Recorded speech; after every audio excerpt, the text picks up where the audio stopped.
ജോബിച്ചോടെ എവിടേക്ക് കുപ്പി ഉണ്ട്? ഞാൻ കുറച്ച് പാല് മേടിക്കാൻ പോവാ. അതിനിവിടെ സൊസൈറ്റി ഒന്നുമില്ലല്ലോ. സൊസൈറ്റി ഒന്നും വേണ്ട. ഇതാണ് ഞാൻ പറഞ്ഞ പാൽ സൊസൈറ്റി ഇല്ലാണ്ട് പാലെടുക്കാൻ പറ്റുന്ന ഒരു സംഭവം എന്ന് പറയുന്നത്.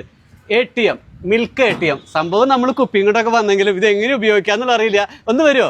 അപ്പൊ ഇതിന്റെ കാര്യങ്ങൾ കൃത്യമായിട്ട് പറഞ്ഞു തരാനായിട്ട് മാഡം. പേരെന്താ? പേര് ജാസ്മിൻ എന്നാണ്. ഇതിലിപ്പോ എത്ര രൂപ പാല് കിട്ടും? നമുക്ക് 5 ലിറ്റർ വരെ പാല് ഇപ്പൊ എടുക്കാനുള്ള സൗകര്യം ഉണ്ട് പരമാവധി. നമുക്ക് എത്ര രൂപയായിട്ടാണെങ്കിൽ നമുക്ക് ഇതിൽ വന്നു കഴിഞ്ഞാൽ ആ രൂപ അതിലിടാം. QR കോഡ് വെച്ചിട്ട് എടുക്കാം. അതുപോലെ തന്നെ സംഘം ഇഷ്യൂ ചെയ്യുന്ന ഒരു കാർഡ് ഉണ്ട്. ഇങ്ങനെ 3 രീതിയിൽ പാലെടുക്കാനുള്ള സംവിധാനമാണ് ഇതിലുള്ളത്. എന്റെ കയ്യിൽ ഒരു 10 രൂപ വെക്കാം. 10 രൂപ പാല് കിട്ടും. ഒരു 10 രൂപ തന്നെ. അപ്പൊ എന്റെ കയ്യിൽ 10 രൂപയുണ്ട്. ഈ 10 രൂപയ്ക്ക് ഇവിടുന്ന് പാല് കിട്ടുന്ന പറഞ്ഞപ്പോ ആദ്യം എന്താ ചെയ്യണ്ടേ? ആദ്യം ഇവിടെ ഓപ്ഷൻസ് ഉണ്ട്. അവിടെ പണം ഉപയോഗിച്ച് ക്യാഷ് എന്നുള്ള ഓപ്ഷൻ ആദ്യം ക്ലിക്ക് ചെയ്യാം. ഇനി അടുത്തത് 10 രൂപ ഇവിടെ വെക്കും. ഇവിടെ വെക്കണം. 10 രൂപ അതെ പിടിച്ചോണ്ട് പോയി. ഇനി പാൽ വിതരണം ആരംഭിക്കുക എന്നുള്ളതിൽ തൊട്ടു ഇനി അവിടെ കുത്തി വയ്ക്കും. വെച്ചു. ഇനി അപ്പ തന്നെ പിടിച്ചോട്ടാ. 10 രൂപയ്ക്ക് കിട്ടുന്ന പാല് കുറച്ച് അവിടെ പോയെങ്കിലും ആദ്യത്തെ ഒരു പരീക്ഷണമായിരുന്നു. അപ്പൊ 10 രൂപയുടെ പാല്.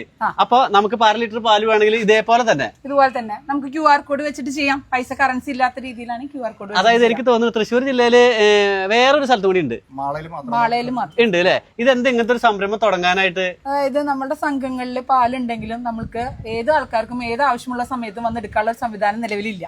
ആ സംവിധാനം ഉറപ്പാക്കാൻ വേണ്ടിയിട്ടാണ് പുഴയ്ക്കൽ ബ്ലോക്ക് പഞ്ചായത്തിന്റെ ഈ വർഷത്തെ പദ്ധതിയിലാണ് ഇങ്ങനൊരു സംവിധാനം നടപ്പിലാക്കിയിട്ട്. അതായത് ഏത് പാതിരാത്രിക്ക് ഇപ്പൊ നമ്മുടെ തൃശ്ശൂര് കൊടുങ്ങല്ലൂർ അല്ല മറ്റേ കോഴിക്കോട് പോണ വഴിക്ക് മുതുവറയിലാണിത്, അമ്പലം മൈതാനിയില്. അപ്പൊ ഏത് പാതിരാത്രിക്ക് അതിൽ പാല് കിട്ടും. അതായത് നമ്മുടെ കർഷകർ അളക്കുന്ന പാല് തന്നെയാണോ? അതെ, കർഷകര് രാവിലെയും വൈകിട്ടും 2 നേരമായിട്ടാണ് ക്ഷീരസംഘത്തിൽ പാല് സംഭരിക്കുന്നത്. അപ്പോ ഓരോ ദിവസം പോകുന്ന പാലിന്റെ ഏകദേശം ഒരു ക്വാണ്ടിറ്റി അനുസരിച്ച് ഇവിടെ നമ്മൾ ഫില്ല് ചെയ്ത് വെക്കും. ഫില്ല് ചെയ്ത് കഴിഞ്ഞാൽ 4 ഡിഗ്രിക്ക് തണുപ്പിച്ചിട്ട് വളരെ ശുദ്ധമായ രീതിയിൽ ഉപഭോക്താവിന് അവന്റെ കറക്റ്റ് ക്വാളിറ്റിയും അതുപോലെ ക്വാണ്ടിറ്റിയും കൃത്യം കാണാവുന്ന രീതിയിലാണ് ഇത് സെറ്റപ്പ് ചെയ്തത്. അപ്പൊ ഈ പാല് മേടിച്ചുകൊണ്ട് പോകുമ്പോ ഈ പാലിൽ എന്തൊക്കെ സംഭവങ്ങൾ ഉള്ളത് നേരിട്ട് കാണാൻ പറ്റും. സംഭവം കൊള്ളാട്ടെ. അതായത് നമ്മൾ പല പൈസ ഇട്ട് എടുക്കുന്ന സംഭവങ്ങൾ കണ്ടിട്ടുണ്ട്. അങ്ങനെ എന്താ പറയാ, ഓറഞ്ച് വിദേശത്തൊക്കെ ഓറഞ്ച് ഇട്ട് അത് ജ്യൂസായിട്ട് പറഞ്ഞ് കണ്ടിട്ടുണ്ട്. ഞാൻ ആദ്യമായിട്ടാണ് ഈ മിൽക്ക് ATM കാണുന്നത് അല്ലെ. അപ്പൊ എന്തായാലും മനോഹരമായിട്ടുള്ള കാഴ്ച തന്നെയല്ല, ഈ വഴിക്ക് പോകുന്നവർക്ക് ആർക്ക് വേണമെങ്കിലും ഇവിടെ വന്ന് ഏത് പാതിരാത്രിക്കും കിട്ടും. അതല്ല, അതിൽ നമുക്ക് മെയിൻ ആയിട്ടുള്ള വിഷയം എന്താണെന്ന് വെച്ചാൽ നമുക്ക് ഇതിലെ പാക്കറ്റ് പാല്, സാധാരണ ആളുകൾ പാക്കറ്റ് പാല് ഉപയോഗിക്കുന്നതിന്റെ ഉപയോഗം കുറച്ച് കൊണ്ടുവരാൻ നമുക്ക് സാധിക്കും. പ്ലാസ്റ്റിക്കിന്റെ കവറിന്റെ ഉപയോഗം നമുക്ക് കുറയ്ക്കുക. അതൊരു വലിയൊരു പോയിന്റ് ആണ് അല്ലെ.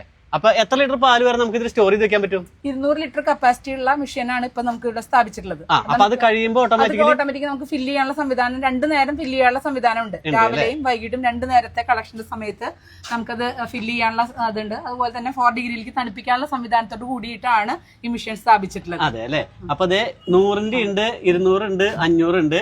അപ്പൊ പൈസ ഇടാം, ആർക്കും ഒന്ന് സിമ്പിൾ ആയിട്ട് ചെയ്യാവുന്ന സംഭവം. അപ്പൊ ഒന്നും നോക്കണ്ട. തൃശ്ശൂരിൽ നിന്ന് പാല് മേടിക്കാൻ ആരെങ്കിലും വിട്ടു പോവുകയാണെങ്കിൽ നേരെ വഴിക്ക് പോകുമ്പോ ഇവിടെ വണ്ടി നിർത്തിക്കോ, കേറിക്കോ, പാല് മേടിച്ചോ. ഇവിടെ ഇതുപോലെ തന്നെ ചിറ്റിലപ്പള്ളി എന്ന് പറഞ്ഞ സ്ഥലത്തും 2 സ്ഥലത്തും ഇന്നാണ് ഉദ്ഘാടനം നിർവഹിച്ചത്. കളക്ടറായിരുന്നു. ചിറ്റിലപ്പള്ളി എന്ന് പറഞ്ഞ സംഘത്തിലും പുഴയ്ക്കൽ സംഘത്തിലും ഈ 2 സ്ഥലത്തും ഇത് ആവശ്യം കഴിഞ്ഞാൽ അതാ ദിവസത്തെ പാല് തൈരാക്കാനുള്ള സംവിധാനം ഉള്ള സംഘങ്ങളാണ്. അതായത് ഒരു ദിവസത്തെ ഉപയോഗം കഴിഞ്ഞു കഴിഞ്ഞാൽ ആ പാല് തിരിച്ച് റിട്ടേൺ ചെയ്ത് തൈരോ സംഭാരോ ആക്കി മാറ്റാൻ സൗകര്യമുള്ള സംഘങ്ങളിലാണ് ഇത് കൊടുക്കാൻ സാധിക്കുള്ളൂ. അതായത് ഇത് ചെലവായില്ലെങ്കിൽ ഓട്ടോമാറ്റിക്കലി വേറെ സംഭവത്തിലേക്ക് പോകും. അപ്പൊ നല്ല മറ്റു പാൽ ഉൽപ്പന്നങ്ങൾ നിർമ്മിക്കാവുന്ന കപ്പാസിറ്റി ഉള്ള സ്ഥാപനങ്ങൾക്ക്. ഓക്കെ, എന്തായാലും ഇതേപോലത്തെ അപ്പൊ എനിക്ക് തോന്നുന്നത് എല്ലാ പഞ്ചായത്തിലും വരച്ചെന്ന് അല്ലേ? പുഴയ്ക്കൽ ബ്ലോക്ക് പഞ്ചായത്ത് ഇനിയുള്ള എല്ലാ പഞ്ചായത്തിലും കൂടി വ്യാപിപ്പിക്കാനുള്ള സംഭവം. ഓക്കെ, വളരെ സന്തോഷമുണ്ട്. ഈ പാല് ഞാൻ തന്നിട്ട് പോവാ. എന്തായാലും എനിക്ക് ചായ ഉണ്ടാക്കി കുടിച്ചിട്ട് പോകാം. അപ്പൊ എന്തായാലും വളരെ സന്തോഷം. ഇതേപോലെ നല്ല വീഡിയോ ആയിട്ട് വരുന്നതായിരിക്കും. Thank you.